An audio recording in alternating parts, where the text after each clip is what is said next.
Hello hi everyone welcome to my kitchen again.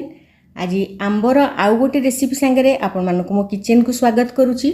आंबर बहुत प्रकार item मु बनै थाए आंब सीजन रे। आंब जे पर्यंत पाचिकी आंब न आसी कंचा आंबर बहुत प्रकार आइटम बनैवा को मते इच्छा लगे कहीं मो आंब बहुत भल लगे। तेणु आज देखिकी जानी पारुथिबे मु आंबर चटनी बा खट्टा जहा कहिबे सेटा मु बनैची।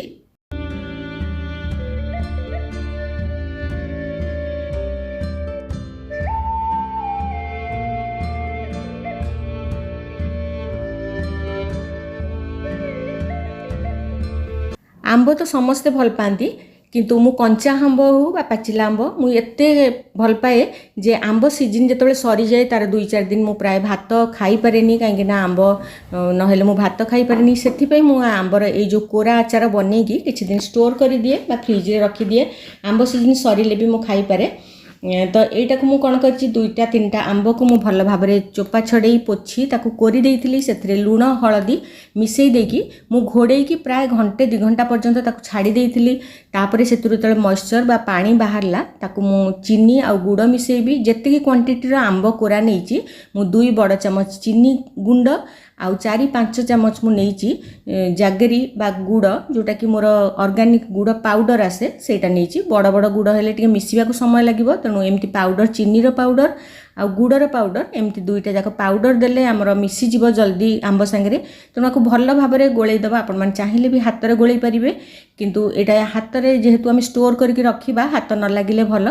तापरे एथपे मु गोटे मसला प्रिपेयर करिछि। मु जीरा नेइछि 1 चमच, पान मोहरी नेइछि आधा चमच, तापर जुआणी एटा जुआणी रे फ्लेवर भल लगे आ आंब पेट खराब होबनी बोली आमे जुआणी ऐड करथाय। तेणु जुआणी आधा चमच रु टिके कम एटा देला परे मु तावा रे ताकू भाजी देबी बा फ्राई कर देबी। टिके फुटी आसला बेलकू ताकू दरदरा करके आमे कुटिबा।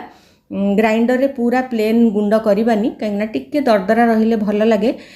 तापरे सेई कड़ाई रे मोर प्राय घंटे 2 घंटा रखी देइतिली। मोर देखंतु आंबरू केते पानी बाहरी जाईची काना लुण हलदी गुड़ चीनी सब मिसितिला।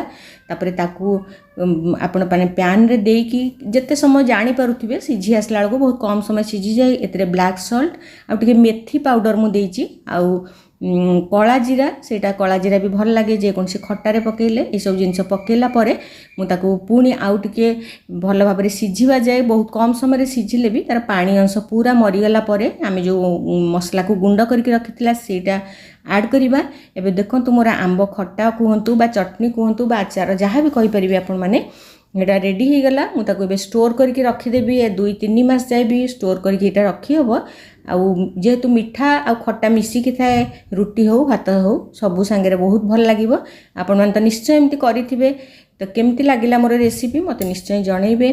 Stay tuned with me for another video. Thank you bye bye.